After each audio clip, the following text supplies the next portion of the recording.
Hai, welcome back again guys. Nah, di video kali ini mari kita mulai review episode 3 dari drama Grid.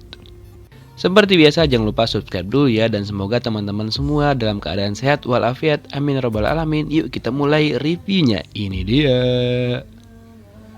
Si ibu Choi yang ternyata masih curiga banget sama Seha, dia meminta temannya untuk memeriksa CCTV. Dan ketika mereka memeriksanya, ternyata tidak ada yang aneh dengan tingkah lakunya Seha. Terlihat di CCTV, Seha hanya membersihkan tempat sampahnya si ibu Choi dan juga menyuci tempat minumnya si ibu Choi ini. Dan jawaban Seha juga sama dengan apa yang ada di CCTV, sehingga si ibu Choi ini tidak terlalu curiga lagi kepada Seha. Wah, untung aja ya. Kemudian yang buat Mimin masih penasaran nih, sebenarnya apa sih masa lalu antara Eojin dengan Sae-byeok? Sepertinya mereka memang pernah kenal dulu, pernah akrab dulu, cuma sekarang hubungan mereka tidak baik. Kemudian Eojin juga pernah mencoba untuk menghubungi Sae-byeok tapi tidak jadi. Kira-kira kenapa ya? Sementara itu Seha meminta pertolongan Sae-byeok, di mana dia ingin meminta bantuan Sae-byeok untuk membuat sidik jari gitu teman-teman. Nah, di sini awalnya Sae-byeok menolak permohonannya si Seha. Karena perbuatan Seha ini termasuk ilegal gitu. Cuma Seha mengatakan kepada Sae-byeok, hanya Sae-byeok lah orang satu-satunya yang bisa untuk tempat tolong. Setelah berdebat panjang, akhirnya Sae-byeok memutuskan mau membantu Seha, dan di sini pun ternyata mereka baru kenalan dong. Seha baru memperkenalkan namanya kepada Sae-byeok. Setelah 3 episode ya.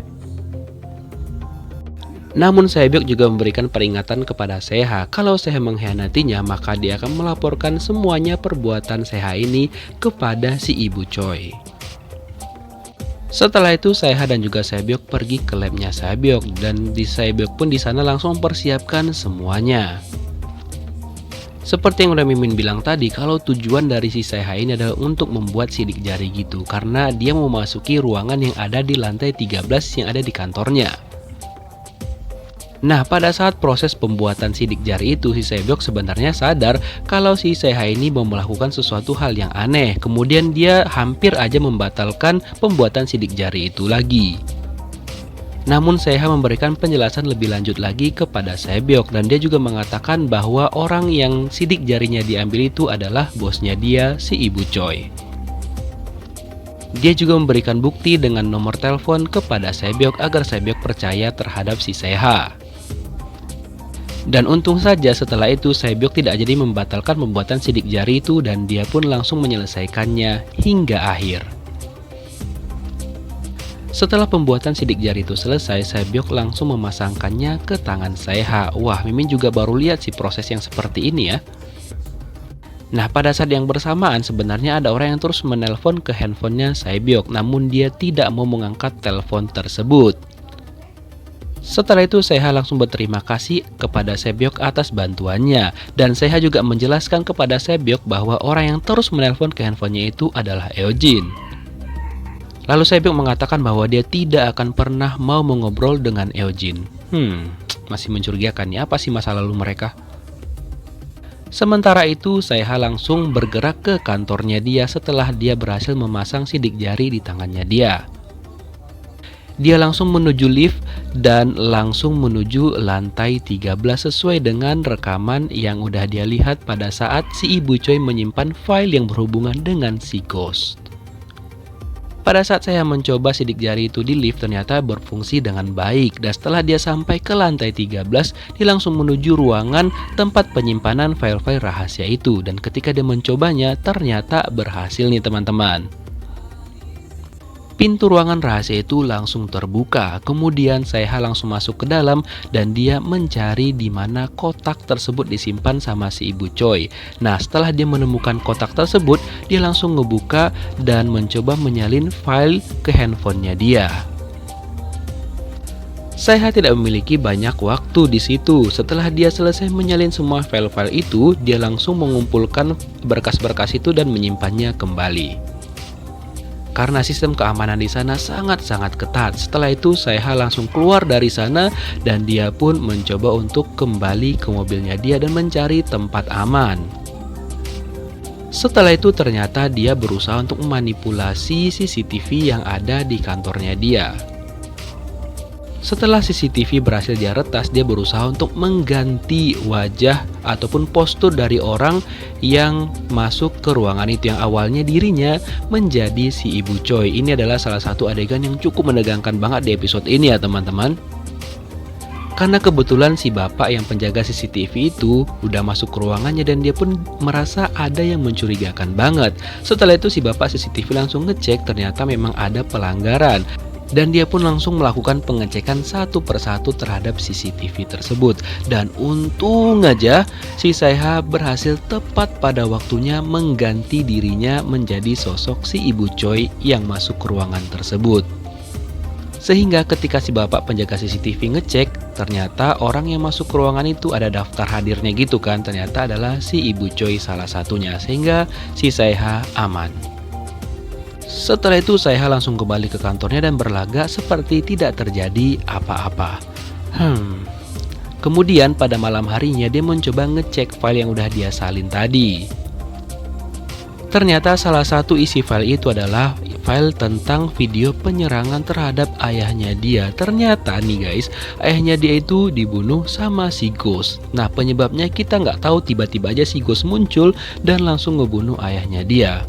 Wah, kenapa ya kira-kira? Dan di file itu juga terdapat video otopsi ayahnya si Saeha ini teman-teman. Wah ini kalau yang nggak kuat di skip aja ya teman-teman. Kemudian di video itu juga terdapat video si Ghost yang muncul dan juga menghilang secara misterius di beberapa negara dalam waktu 15 menit saja. Selain itu video itu juga berisi tentang pernyataan orang-orang yang melihat kejadian ketika ayahnya Saeha itu dibunuh sama si Ghost.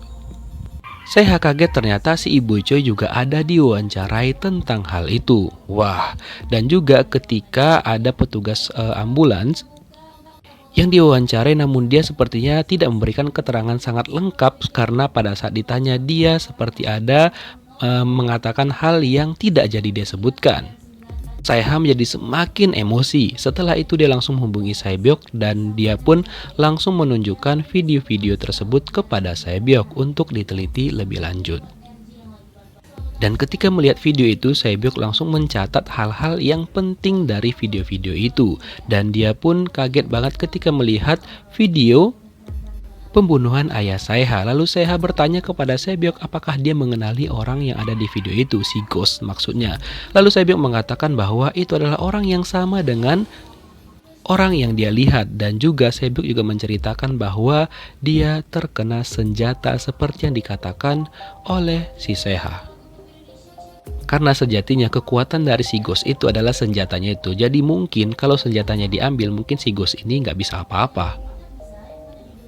Dan Saeha juga mengatakan kepada Sae-byeok bahwa si Ghost itu adalah pembuat grid itu. Padahal grid itu adalah untuk menyelamatkan umat manusia. Tapi kenapa tiba-tiba si Ghost itu malah membunuh manusia? Itulah pertanyaannya sekarang.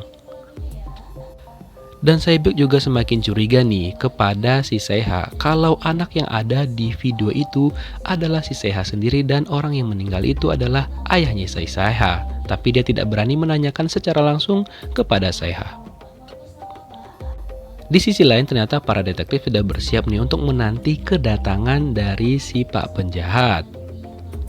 Dimana mereka udah bersiap-siap di beberapa titik termasuk di warung si ibu, tempat yang cukup sering dikunjungin sama si Pak Penjahat itu. Tapi ketika itu tiba-tiba aja si Mbak Ghost datang mengganggu rencana lagi. Ternyata benar kalau si Pak Penjahat itu datang lagi ke sana dan mengambil beberapa barangnya dia tanpa dia ketahui bahwa di barangnya itu udah dibuat CCTV dan juga pelacak oleh para detektif. Lalu si ibu warung mencoba menghubungi Sae-byeok dan dia ternyata ketahuan sama si Pak Penjahat.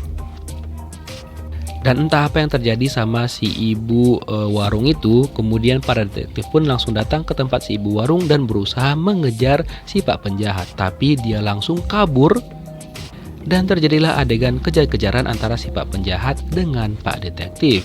Tapi kemanapun si Pak Penjahat ini lari, mereka bakal tetap tahu karena di tasnya dan juga di jaket si Pak Penjahat itu udah mereka pasang alat pelacak. Dan ketika sampai di kereta bawah tanah, keberadaan dari si Pak Penjahat ini tetap diketahui dan mereka pun sudah bersiap-siap nih untuk menangkap si Pak Penjahat ini.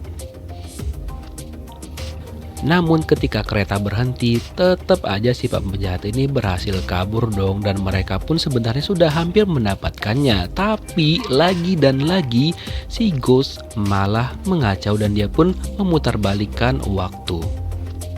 Alhasil balik lagi ke kereta bawah tanah, dan pada saat itu si Mbak Ghost langsung menyelamatkan lagi si Pak Penjahat ini, dan dia pun membuang semua pelacak yang ada di tubuh si Pak Penjahat. Setelah itu dia langsung bawa si Pak Penjahat ke ruang bawah tanah gitu.